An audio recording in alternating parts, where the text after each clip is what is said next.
Let's go inside and have a look. This stainless steel has a door closer up here. It can make the door closes automatically so as to reduce pollution sources. And this is a double-sided tempered glass view window for the door.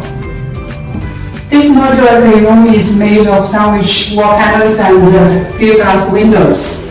Both of the glasses and the wall panels are 50 mm thick. They are flush mounted, which is very smooth and can avoid dust accumulation. And here is a fire escape door. In case of emergency, everyone can get out through this door. This side of the wall is made of high glass windows. It is very beautiful and can take in more natural light. All of the corners of this modular cleanroom are covered by the aluminum profile, which can avoid dust accumulation and is very easy for cleaning. The ceilings of this modular cleanroom is mainly made of ceiling panels, panelites, and this fan filter unit. It can achieve ISO4 to ISO9 Clean class.